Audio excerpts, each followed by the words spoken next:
Hey guys, good morning. Good morning. Joseph, great to see you. Good Michael, morning. Steve, how's everyone doing this morning?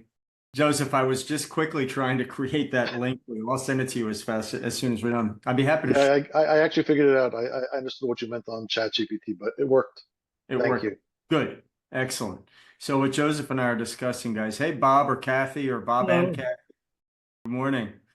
Joseph has been politely patient. Thanks for your patience. We have made Clarity embeddable through an iframe, so you can take your lead generator and very easily embed it on your website. So, and like with all things with software, that's a little more complicated than it sounds because of security issues. But I'd be happy to show you guys what that looks like if anyone's interested. Yes, please. I'm sorry, Bob. Yes, please. Take me 2 seconds. Bear with me. Of course, there's a new. Come on. There we go. You saw the. There it is. I'm just going into the belly of the beast here. So guys, this is not, obviously I haven't hit publish yet. So this is just a mock-up, but frankly, I was testing it. So here we are on, this is our Clarity website. I use the God button. And so you come to the web page, imagine your own web page, landing page, and you can embed it as many different places as you want. And then here it is. I was just playing around, see for yourself, and you'll see that that we have it embedded, so people can go straight through your web page and fill out the analysis. And at the bottom, click submit. I can't get there we go. Click submit to move forward, find intake form, and we're good to go. So if that's a good practice. It removes one barrier. It makes it easy for people to get intrigued and fill it out. So very easy. In fact, why don't I show you how you would do this? Because I won't assume that everyone knows how. And what you're going to do is you're going to go to your dashboard. Let me pause sharing here. Get our pretty faces out of the way. There we go. Sorry guys, I'm going to log out and log in to my demo company so you're not looking at other people's data. There we go. Resume share. So all you're going to do is it's this easy. You take your lead generator form, you copy the URL, you go to ChatGPT. Let's get a fresh chat going. You say create an iframe for this URL. And here chat does its magic, and boom, you copy the code and you embed it. That's it. And if you don't know how to embed it, talk to whoever's doing your website. But that's it. It's that easy. That makes sense? Yep, all makes sense. Just for anyone who's going to do it, you just play around with the height. The code is perfect, but just play around with the height to see what you can capture in your browser. Yeah. So you get as much of the screen as possible. And the height is right there in that iframe, guys. This is so easy, even I can do it. Related-ish, we have also embedded the login to Clarity. We've made it embeddable in 90. So in 90, you could log in, you can have the two things going at the same time. That's just a convenience, right? We haven't put Clarity in. I mean, it's a door into Clarity, and it's just for your convenience. Steve, I saw you put your hand up. Yeah, for those that aren't quite as bright as everyone else. So what we're talking about, or what you were talking about there. So on your website, you got a button that says, click here for an assessment or something like that. And then that takes you to what you just showed. Yes. You could do that with the URL. What's different, Steve, is that here we're actually embedding. So I'm going to share my screen again. Where are we? Here. I'm going to share my screen again. So you'll notice, Steve, that you don't have to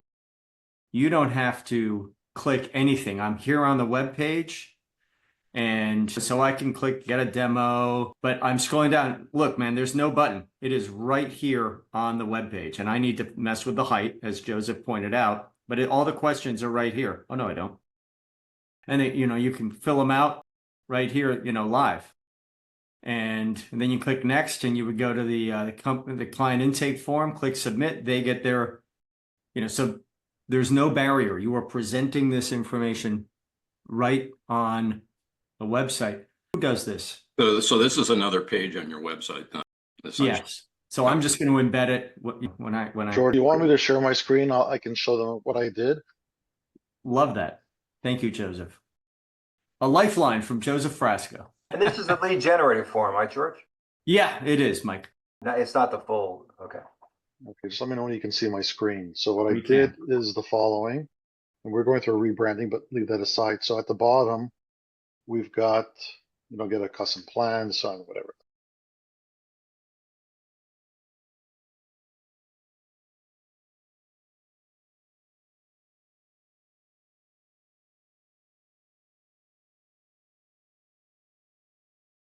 And then what it'll do is just growth profile, right? So now what it's done is pulled me over into this and the strategic capacity. The whole point is that they shouldn't actually have to go off the website into another tab, so they can go through the entire process here on my website, and even when they're done, they can see everything that they need to see within this process. And you'll notice, guys, that this is in a URL that is a vetted path advisors URL.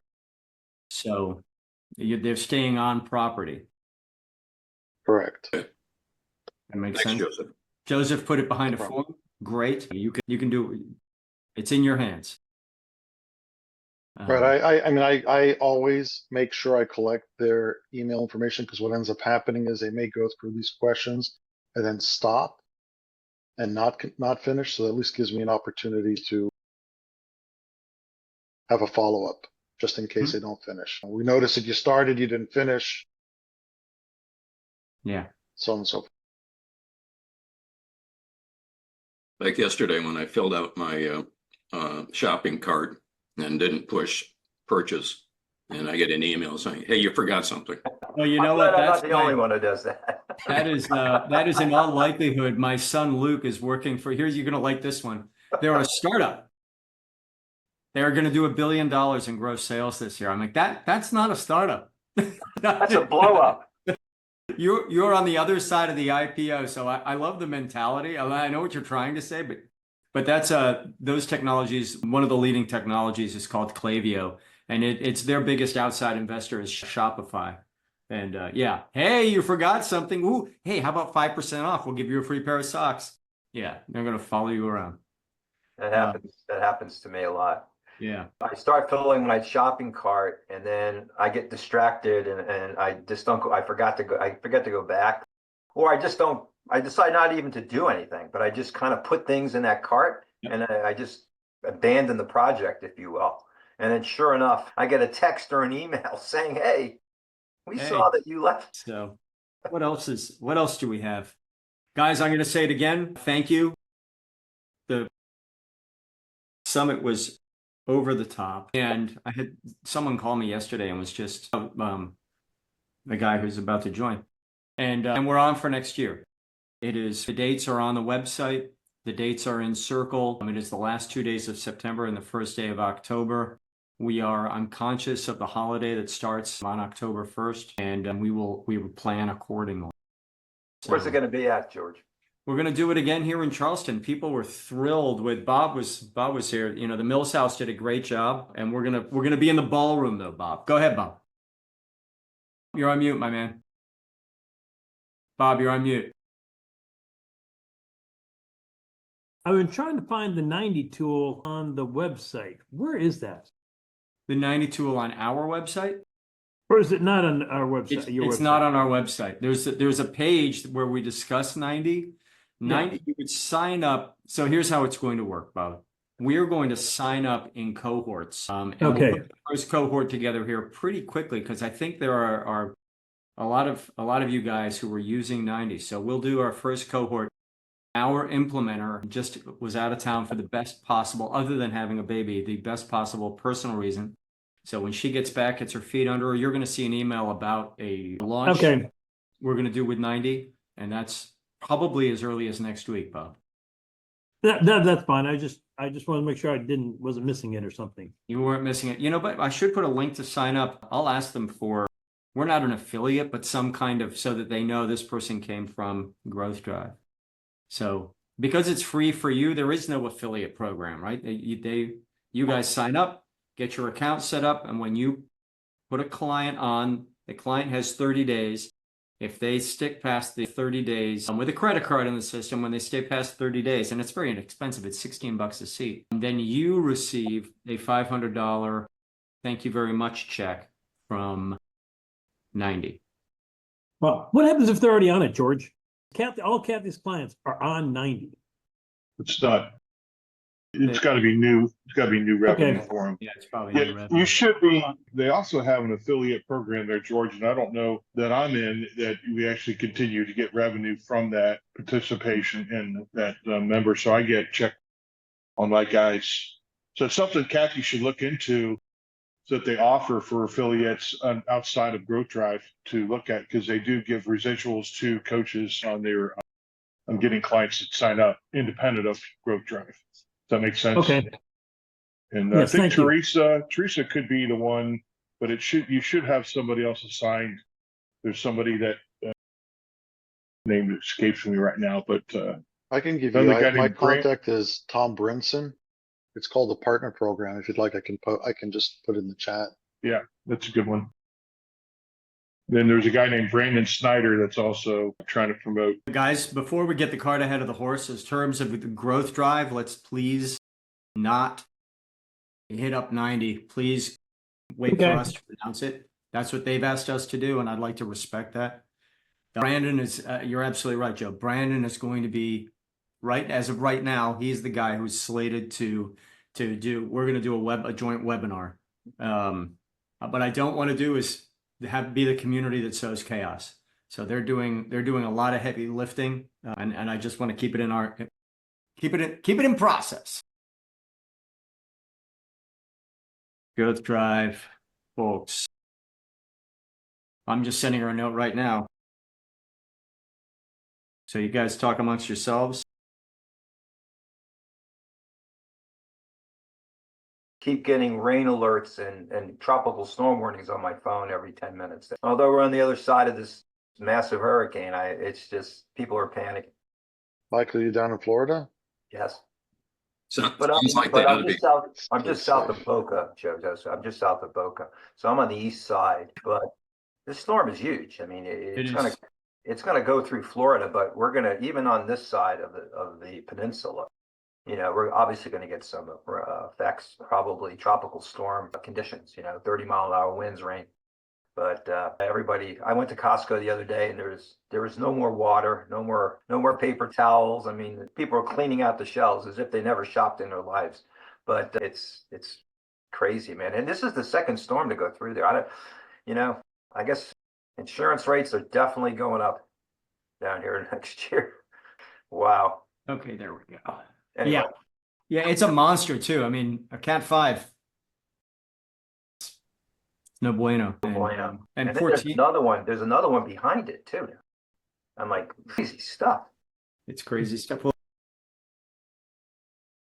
the fact that the Caribbean is a little warmer than it has been does not help. But there are a couple of other factors that are normal that are. Yeah. Well, this thing formed in a Gulf. Yeah. So yeah, and it's crazy. So we're in an El Nino land. I'm not going to give it. Guys, there's some great YouTube videos on why we're having a warmer atmosphere is a contributor. Anyway, it's crazy. I feel bad for Alex Council has their conference in St. Pete next week, and I feel my heart goes out to Tina. I can't imagine the level of stress. I got to cancel. They may. I know everything down here. I mean, all the events that I was going to this week, they've all been canceled, even though we're on the backs way away from it, just because of anticipated rain, flooding, and people not wanting to venture off. I mean, everything's been canceled. Well, I'll be frank with you. Has anybody seen what's going on in Asheville? Yeah. I mean, That is, I mean, literally, there are buildings that are just gone. Forget Yeah, about there are small highway villages is that are gone. I-40 is gone. I mean, just Is that main because highway. of flooding? Was that the result of flooding or winds or both? Yes, because you have to understand, Massive waterfall. Yeah. because all that's in the mountains, all the water just comes down and Gotcha. was just, yeah, there's just cities that are just gone. Right. I Yeah, it's mean, terrible. I tell you. flooding would have been a nice thing. Yeah. What else have we loaded on the web page? So we got 90.io is on the web page. We have a 90 page. I've asked 90 for a how do we focus this excitement? I don't know if y'all have seen the C3D certification page that is up and running. It's coming, guys, and it is really cool. I'm excited. So we've taken our previous online launch course and elements of the in-person certification, and then additional, we've created net new content, and we'll be publishing the whole thing as an online course here in just about 3 weeks. You would recommend that we take it even though we went through all the other training? Or is Mike, I think actually that's up to you. I think if you're looking for a brush up, sure. We do have a new slate of books at the webpage, and we're reaching our fingers out into things like there's a new Value 101 module, but value from the growth drive perspective, the different methods of valuations and how they fit into our world. We're doing an exit planning one-on-one that's going to be led by that I'll co-host with Fletcher Brown has agreed to. We're just going to talk about it's a 101. Like if you're a business advisor and you've never been exposed to exit planning, because one of the other new module is about collaboration. How do we work well as advisors on an advisory team, and how do we be good partners and create strategic relationships with, from our perspective, COIs, wealth advisors, insurance advisors, and in a way that promotes trust and a long-term relationship, not one-off. So those 3 modules are really, want to make sure that we link up with, there are thousands of exit planning trained wealth advisors out there who essentially all will need they need qualified advisors. So there's a module on that. It's some cool stuff. We have some high level facilitation we've added. You can't teach facilitation unless we get together, which we will be doing. But Mike, I've got to say, you remember our earliest conversations?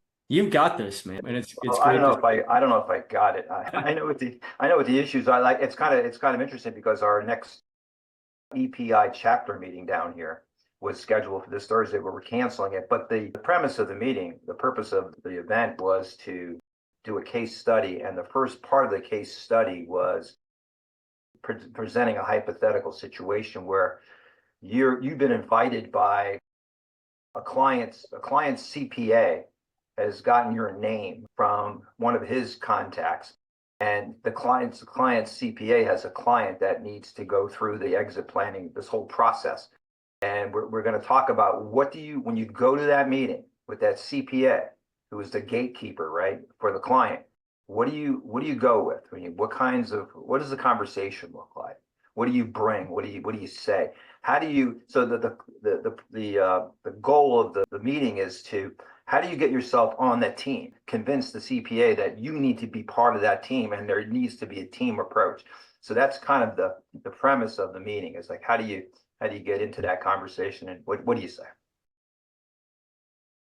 Because oftentimes, sometimes you do get introduced that way, and the client has a key, I guess, a primary business advisor or a quarterback, or the person really who's playing the quarterback role, and may not be you. But how do you go to that meeting, and what do you go with, and what do you say, and what do you want to accomplish when you leave? Yeah. So that's kind of the whole premise of the meeting. But you guys canceled it because of the storm? Yeah, well, we moved it a week back, so we're going to do it again. But we just I know it's people aren't going to show up because, but it's an interesting issue, right? A lot of people go, and we have different advisors coming to these meetings. So, I'm going to approach it in a different way than maybe an outsourced CFO would go in and what they would say, what an M&A attorney would go in and say, what an investment banker would go and say. It'll be kind of an interesting conversation. Yeah. But that's along the lines you're talking about, is how do you get yourself, how do you get yourself into that trusted circle? How do you break in? And once you break in, make sure that we individually and collectively are acting in a way that keeps us inside. Right. So they're like, yeah, well, that went really well, Mike. I'd like you to meet Jane. And this is how we move. This is how we help this market. One of the ways. So very cool. What's I was just talking to you yesterday? Been hearing of a couple of chapters deciding that they're going to go. That's me. That's you. Yeah. We're breaking away from the EPI model because they really aren't really supporting us, and so we have to pay them a $10,000 annual franchise fee, I'll call it, and they administer. Supposedly, we're going to administer everything for us, including promoting the events and collecting monies. It's been a disaster. So we're suspending it, and we created our own group down here called the Exit Advisor Alliance. So the same people are saying we can do this on our own. We bought the software for $1,200, and we can do it. We can do it alone, and we can control it. So we're starting that new chapter come January 1, but we're breaking away from EPI. They're not in the chapter business. It grew kind of quickly for them, and they didn't hire enough people. And so we're not the only ones. There's other chapters that say, look, we'll do this on our own. We don't need, there's not a lot of value, maybe not yet, but I don't think paying 10 grand for the Exit Planning Institute's brand name is worth it. I don't think a lot of people really care that much about the Exit Planning Institute, and pay that kind of money for it. Yeah. It's interesting, right? At the same time, and I haven't focused on their model, but it's not at the same time. DEI is starting chapters, and they're starting in the Midwest, and then they're going to move east. Correct. Yeah. Yeah. I mean, I've been doing it for 2 years now, and I always kid people, it's the hardest non-paying job I've ever had. Yeah. So I'm like, and so for the new organization, I'm not the president. I said, look, I did my 2 years. We should have a new president every year anyway. So I'm backing off. But of course, being a CPA, they kind of shoehorned me into the Treasury Secretary. So here I am. So I had to go ahead and I applied for the non-exempt status from the IRS. I got the 501c letter. We're tax exempt. I went to the bank. Yeah, of course, they're going to shoehorn me into that. But I'm okay with it. I'll throw this out because I've been dealing with this issue, and I think I know the answer, but I'd like everyone's opinion on this. Talk to me about the difference, and this is a valuation question, right? Because you talked a little about valuation, George. So I want to understand, well, how do I explain the difference between an intrinsic value, right, which is kind of using DCF or capital of earnings approach, versus market value, and why they're not the same? Who's going to jump in? You probably have the answer. Well, they might be the same. Well, maybe the same number. Yeah. Okay, just the same number, but why are they as a methodology? Is that what you're asking, Mike? Yeah, because I'm looking at something now where I know I see a valuation done that's based on capital earnings and DCF, which is kind of an intrinsic kind of approach, right? Using fundamental analysis to kind of understand the value of the business. But then I look at that number and I look at the EBITDA multiple that it translates to. And then I talk to my investment banking friends who are dealing in the same space as this business. And sure enough, the multiples for this business are much higher than what the intrinsic value multiple is. And I'm saying, well, shit, excuse my language, but like, okay, so how do you explain that to a client? How do you say, well, this is and look at this great valuation. There's a lot of math and blah, blah, blah. It looks very science. It looks very, and then you see that number and that valuation multiple of EBITDA. Let's use EBITDA. And then you go and the investment bankers will say, well, you know, currently these companies are trading anywhere from 6x to 8x with this kind of EBITDA size. Size. If you have this EBITDA size, we're seeing 6 to 8x. And my client, what I'm looking at, has a smaller, a little bit smaller, maybe 70% of that number.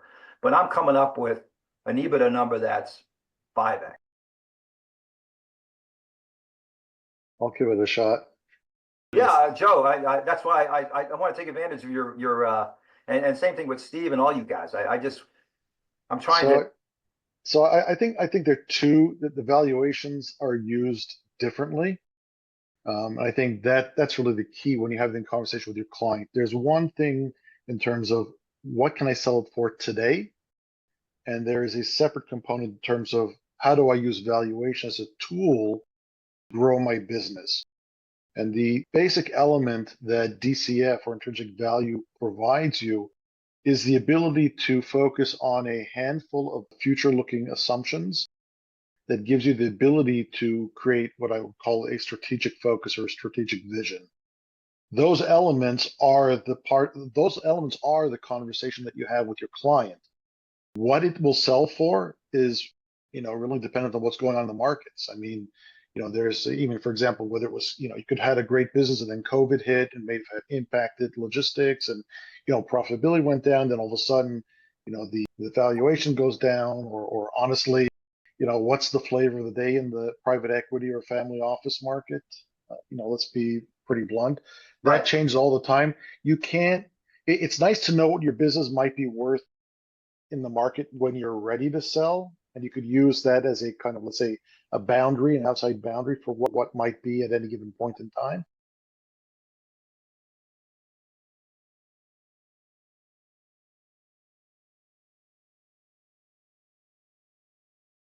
It'll identify 4 or 5 key assumptions that you can come to an agreement with your client that now becomes the framework for whether or not the work that you're doing is actually creating value in the business. Otherwise, it's kind of all over the place. Again, a simple example is if you're using market valuation and you started, in January of 2000, or let's say December of 2019, how would that look in, December of 2021 outside of everything that you did? I mean, the valuation now went down. So what? You didn't really do anything for the client. So it's not really a good way to measure in terms of what impact you're having with the advice that you're providing for your client. That's why I would stick with DCF for that. Again, it's nice to have what the markets will provide for it, but I use that as a framework for the conversation with my client and how to decide, what the strategic focus is for the company. Thank you. Any other comments? Yeah, I guess my comments are comparable to Joseph's. The market comps that you're talking about, apparently this particular business is flavor of the week or flavor of the month or flavor of the year, whatever. But the DCF is measuring what you're going to get out of the business. Right, and this is an industry that's experiencing consolidation. There's a lot of action there to kind of gobble up these. I'll tell you what it is anyway. It doesn't matter. It's a commercial plumbing business. So like in the HVAC business down here, maybe across the country as well. There's a lot of interest in acquiring them and consolidating them and bringing them together. I think there's a push to do that, but. So in that particular case, perhaps as a standalone business, and the DCF is more representative of what it should be, given the fact that you can get some efficiencies, but since you're doing a roll up, then maybe someone's willing to pay more for it. Right. Okay. Mike, I would also add, if you're really talking about exit planning with a client, I think, from a different perspective, maybe because DCF is always going to be, I mean, not always, but generally is more conservative than what the market is going to provide. You can set it as a floor valuation for the client. So he knows that in the worst case scenario, that's the right way to put it, what he'll be able to extract out of a sale as opposed to, Yeah. You know, That's what how I fluctuates looked the at it. market. That's how I looked at it, Joe. I thought this was kind of the floor, you know, because the other multiples are 1 or 1.5 times, you know, one and a half turns higher that's out there. But, you know, just so they know that, look, this is kind of the minimum that you should be expecting. But then again, I agree with you. From an exit planning standpoint, looking at the value drivers that you use to come up with the specific risk premium when you do the cap rate, you know, that kind of those improvements in those value drivers are going to make the business more valuable. And that's what you use this for. The market multiple could just be flavor of the day, or, you know, it could be a blip and it could go away, you know. So Another comment along the same lines. The value of businesses depends on who the buyer is. So you might also look at it as, you know, the DCF is showing the value for a financial buyer, correct. and the market value is, you know, a PE firm or whatever. Well, this guy has someone who's interested now. He's a strategic buyer. He wants to buy a plumbing company in Florida. Go ahead, George. You gonna see them? No, go ahead. Mike, I didn't mean to interrupt. No, okay, because you were going. I thought you hit hand. No, I was just. Okay, but you know, this guy's a buyer out of Chicago, and he wants to move to Florida, and he wants to buy a plumbing business down here. He has one up in Chicago, so he's kind of a strategic buyer, I guess. But, you know, one of the interesting questions that I helped this client go normalize their EBITDA numbers. And I think I shared that with you, George. And maybe I shared it on another call, but he, you know, like most of these mid-sized business owners, I mean, they got all kinds of stuff in their numbers that are just not, well, let me, you know, anyway, they're not supposed to be there, right? There's a lot of personal stuff running through there. I mean, over a 3.5-year period, I helped them, and they found about $1 million worth of expenses that they ran through the business that shouldn't be there. So I adjusted their EBITDA, you know, for those things. I haven't shared that with the buyers yet, you know, because they gave the buyers just their basic financials and tax returns. We did not give them normalization adjustments yet, because I guess they're waiting for the buyer to come back and maybe come with a number or something. But maybe that's a question I have. Should we be doing it before the buyer comes back with a number, or should we wait for them to come back with some kind of offer? Because maybe what they're coming back with could be a lot higher than what we thought it would be. Mike, it's interesting that you mentioned that, because I actually, when I work with my clients, I ask them actually to I ask the bookkeepers or whoever is doing their books to actually create account lines below everything that actually captures and carries all the, you know, all the adjustments or all the normalization components, right? So that when they actually sit down and have a conversation with, you know, with their team, they see it without all the, you know, they see the normalized EBITDA. But, you know, obviously, I mean, if you're, you know, prepping them for an exit, they should be doing that at least for a year or so before. Yeah, well, they had to do it. They did it all in one fall swoop, and it was very painful. And I told them, look, I mean, you know, you come up with the average on an annual basis is around $250,000. Multiply that by a multiple, let's say 5. You know, it's over $1 million of value. So it was worth their exercise. But I just told them I'm thankful that I'm not the CPA that's preparing your tax returns, because I'd have to resign unless you amended your returns. You know, Mike, part of this question that's interesting, a couple of things. I mean, first of all, you and I have specifically worked on, there are a lot of good tools out there, right? Right. You and I worked on Clarity. Oh, and I showed you that. Yeah. And we had a great, then the calculations of value line up. We also worked on a Clarity and Capitalize, and the value worked up. I think the real question, if we think in terms of future equity planning, right? Equity value planning, you call it exit planning, call it growth.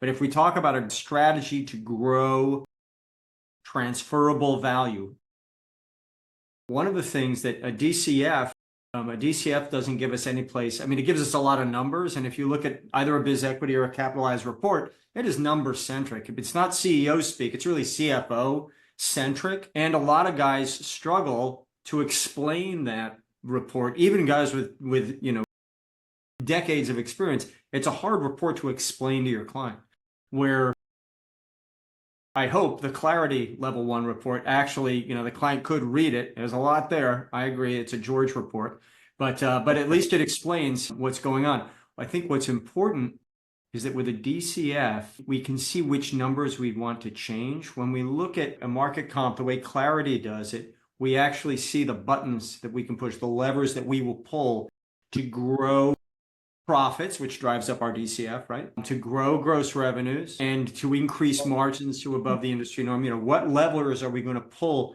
to grow this, which would be reflected in the DCF, but are going to really super feed a sale to a third party. That would be but the name of the day is not calculating value is mildly interesting. Making value actionable, that's what we do, right? That's our differentiator. Understood. Yeah. That's one man's perspective. Yeah, good stuff. There was something else I wanted to share with you guys. C3D is coming. The DCF, you know, I've said it, we will have an intrinsic value calculator. Yes. Are you? Okay, great. Yeah, in the room, basically I asked for a show of hands, and I don't think there was a hand left on the table. Is this something we should add to Clarity? And everybody's hand went up. So George, when you do the DCF calculator, it's going to be, you're going to use the answers to those 24 questions to impact the cap rate, right? Mike, this is why we get along. Yes, because, so if we do a straight up DCF, let's use Profit Sense, right? I have a Profit Sense report. Great people, really solid program, or VFD Pro. You know, we're going to have a discount rate, 8 to 12. I think Profit Sense, if memory serves, use 14. We're going to use some narrow discount rate, and we're going to discount the cash back. However, strategic capacity implies a discount rate, and what you'll see is, okay, so here's a discounted cash flow evaluation based on DCF. Here's the discount rate and why we selected it. And we'll get that discount rate from our friends. We're going to get it from a private, we'll purchase that private data source. And we will also say, based on your strategic capacity, here's the implied discount rate. Because we really want to get into quantifying, enumerating company-specific risk. Right. And so we'll have, if you imagine a value report where we have value at high strategic capacity, current transferable value, DCF at X discount rate, and here's why. You know, I like to explain things. And then your post due diligence DCF. You know, what do we think the discount rate? How would company's specific risk be understood after due diligence? And that's where strategic capacity comes in. And it's an interesting way to look at it. And what we will do is, again, we're going to lean into CFO land a little bit, guys, but we're not going to go. Nothing we produce will look like. We don't want pages and pages of numbers, right? We need some numbers, obviously, but we're not going to do pages and pages of numbers. This is going to just be. How far off is that, George? When do you think you'll have it? Well, I have a working model. I have the working model. It's just a matter of getting, you know, I have a couple of other commitments to you guys. We're going to get continuity out this week. In fact, after I hang up here, and I'm going to hang up a little early, I'm on with the engineers to see the alpha of continuity. And our alpha beta release is pretty tight. Their QA is really good. So when I get an alpha, it's generally in good shape, or it's always in good shape. Then we have the level 2 report, which we are, you know, we're finishing up the design right now. It's basically think of it as an improved mashup of the level, the information that's communicated in the level 1 report and the information that's communicated in the strategic capacity report, that big 72-page monster, the leadership module, and simulator. So, but when you mesh it together, we don't want to end up with a 100-page report, right? So we are writing a shorter letter. That's the phase we're in right now. How do we communicate the information we need so that you can educate your clients, you know, at that next level, super educate your clients? Hey, George, what's continuity? Sorry. It's a great question, Steve. So as business advisors, I think a lot of us who would be thrilled to get a steady stream of referrals from wealth advisors, right? All of us. Now to do that, we have, and I think my read is that as a community, we haven't been diligent in trying to create opportunities for those wealth advisors, which means that I'd be saying, hey, Joseph, I know you're doing a lot of good and I'm going to help your clients. I can't really bring any cases to you. Well, I'm going to call BS on that. And what if we have a tool, and we call it continuity, that identifies the opportunities for a wealth advisor, opportunities in advanced wealth planning, opportunities in sophisticated compensation planning, and opportunities to de-risk the business through insurance, and to use insurance and compensation to protect cash. That's where we bump up against BEI's owner-based planning program, and soon to be released, their owner-based planning software and report. It's the report that I'm most interested in. And so continuity asks 3 leading questions, and it could be used by you, and it could be used by a wealth advisor, and it could be used by the 2 of you together. The 3 leading questions are: equity value planner said you needed $21 million under management. You have life insurance for 3. Here's your insurance gap. It does that in 3 areas. And then it asks 15 questions, 5 each. It's very straightforward. It looks exactly like Clarity Level 1. It asks 15 questions in 3, coincidentally, by the way, in 3 areas: personal, team, and business. And really highlights opportunities for more sophisticated wealth and insurance planning, things that you could get from a Raymond James and Edward Jones, and name that wealth advisory firm. Their top SageMark, their top planners have access to these very sophisticated tax and legal teams. I want you to be able to say to your business owner, hey, I know you're working with Rick. Has Rick ever asked you these questions? Has Rick ever asked you about listen, maybe you want to talk to Joseph. Joseph's not trying to horn in on Rick's business, but Joseph happens to he's a wealth advisor, sure, but he specializes in de-risking your business, and it really focuses on the business. You kind of hear the narrative. Also want Joseph, my wealth advisor, to be able to go through Clarity Level 1 and continuity and position themselves as someone who is a business owner centric or business owner focused wealth advisor. And then they pick up the phone and call Mike Desiato and say, hey, Mike, this guy has strategic capacity of 57 and he wants to grow the business from 12 million to 20. And here, what you doing? You want to come to a meeting?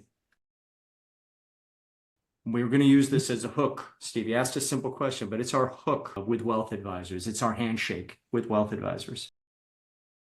And I'm excited. And you've got some smart people out of the wealth advisory space putting their thumb on the scale as we design it. I would, just based on what you just said, I would say you're moving into taking another 2 or 3 steps into the exit planning realm. I'm leaning into the exit planning realm. Every exit plan is a strategic plan. And the reason we would lean into the exit planning realm is because we're on it. We have a vision and a mission. And if we take the EPI data at face value, the wealth advisor has now supplanted the CPA as the most trusted advisor. Whether that is, the wealth advisor has some sway. As wealth advisors continue to sit for the SEPA, principally the SEPA exam, because it's so easy. Well, it's not so easy because it is less rigorous than others. It's not a shoe-in, right? Well, it's not like they hand them out like chiclets, but it's less rigorous than, or less. It is because I have the CEXP from BEI. Yeah, CEXP is a bear. Yeah, that's not easy. Rigorous. Although that's more rigorous than SEPA. Yeah. Yeah. And the IEPA also requires a plan that goes through peer review, et cetera. Right. But all of that aside, we are not an exit planning play, but we do want to play with exit planners, Steve. Yeah, I'm not complaining. Oh no, I know you're not complaining. Yeah.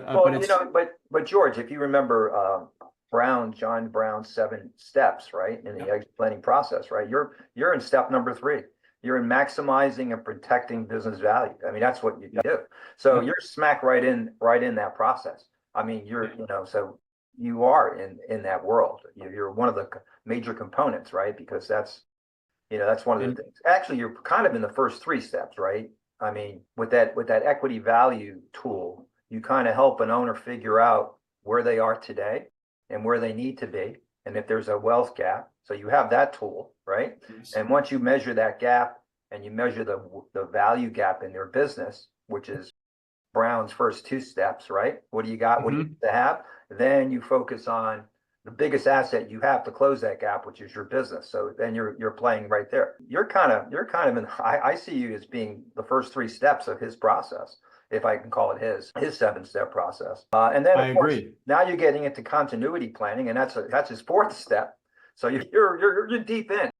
Right. The only thing that you haven't done, and I've asked the guys at BEI, because I talked to them last week, because they're talking about their new software, and I haven't found anyone that really does a good job of taking taking the exit options that an owner has, sale to a strategic, sale to a private equity, sale to insiders, ESOP, and there's probably a few others that I've forgotten, recapitalizations. I haven't seen anybody have any tool that kind of, with a hypothetical set of facts, kind of models that all out. And this is what this will look like. This is what a sale, something that does that. And of course, I'm looking at it, trying to model it from a financial standpoint. I haven't seen anybody maybe there is some out there, but I haven't found one that kind of shows an owner like, look, if you were to go, this is what you can get here. This is what you can probably get here, and talk about the pros and cons and everything else. I haven't seen that. And maybe someone has seen it. And if they have, I'd like to know about it. Yeah, I'm not aware of a tool, but the IEPA, John Leonetti's thing, mandates that that the advisor look at least two options and present the pros and cons and the value and blah, blah, blah. Yeah. Well, and it's as we teach, two of the new modules in C3D, as we teach Value 101 and we teach Exit Planning 101, there is in that teaching, in that knowledge, we do talk about the exit options, and we discuss the impact, what type of value, what impact that would have on value and where you fall into a scale.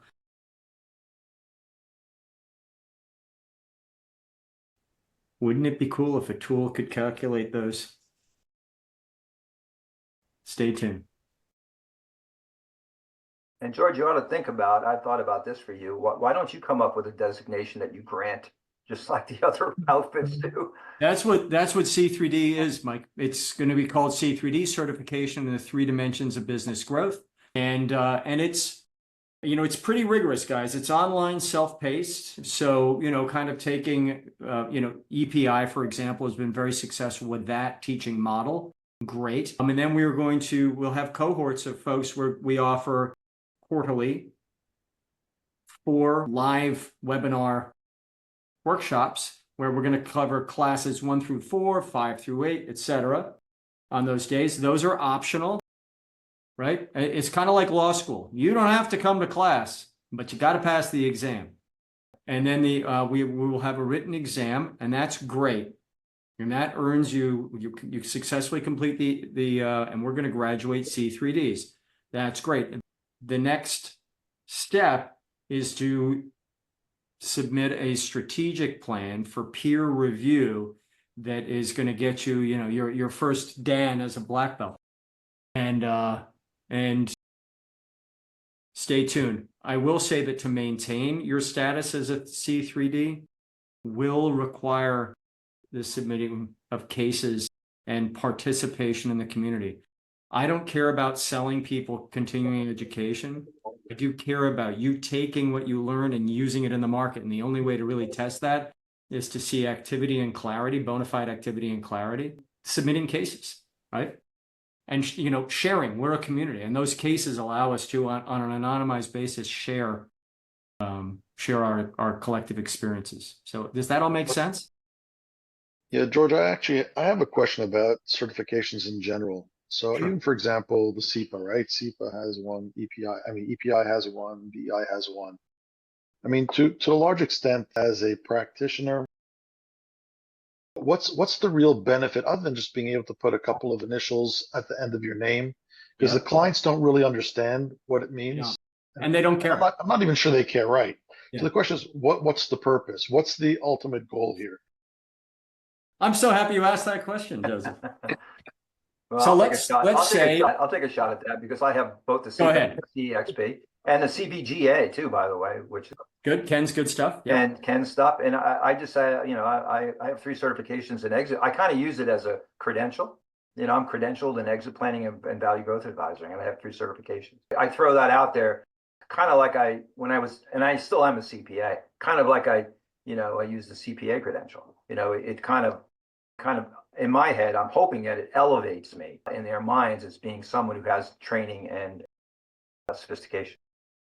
And Mike, I don't know if it straight. resonates. I'm just telling you what I. So how do you transmit that message to your clients? Because if you put the initials, it doesn't mean anything. They're not going to ask. Well, when I talk to them and they ask me about what I do and what my experience is, I put it out there. I say it to them personally. Well, and I'll make 2 additional points. One, imagine that as we have C3D, we start putting out to the world, and we already have a landing page, find a, and we've had a few people come through, find a growth drive. I'm only laughing because I ended up doing a demo to a business. I'm like, wait, I gave it back to the advisor who had unwittingly given me a referral. But here's the main reason from my perspective. Our clients don't really care about the alphabet behind our name. Now our colleagues do. Our colleagues, those who have also earning, but that's also, now imagine, for example, that I'm talking to an enterprise level partner. What is their biggest risk? You are, right? They're going to say, right, George, like what you're doing, love the 3 dimensions of growth. We've read your book, and that's what I'm hearing. Read your book. We love it. We like the whole thing. How do we know that who's not on them? How do we know that you, George, aren't a jerk? Right? How do we know we're introducing people into our clients? We have a reputational risk, and we only want to make introductions of known quality into our client base, and don't gick up our client base.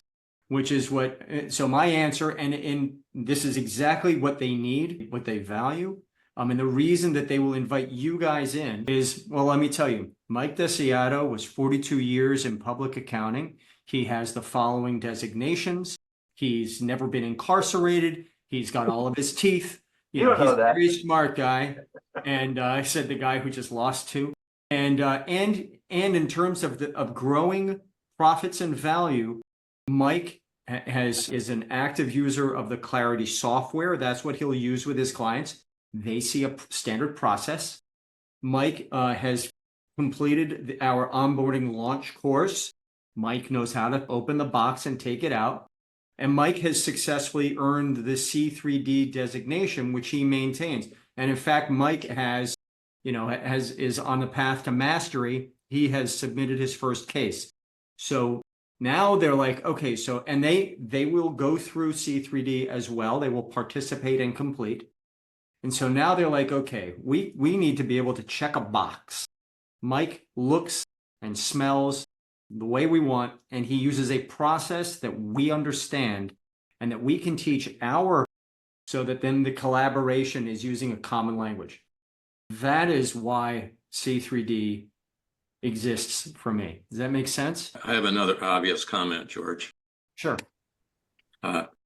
If the certification is worth the toot, Yeah. for the most part, whoever has those letters after their name is going to know more and be able to speak more intelligently about whatever said issue, blah, blah. So, But there are going to be, I'm working hard to make sure there are collaboration opportunities for all of you. And we're going to show up from a quality perspective. It's one reason I didn't create the pledge. The pledge that I wrote, or the pledge that we developed. I didn't write it, right? We developed. It exists because we also need to explain to the world how that we're good actors, right? That we can be trusted we use Mike Garrison's word, to borrow the car, take it out, have a great Saturday night out, but bring it back full of gas without popcorn on the back seat, etc. And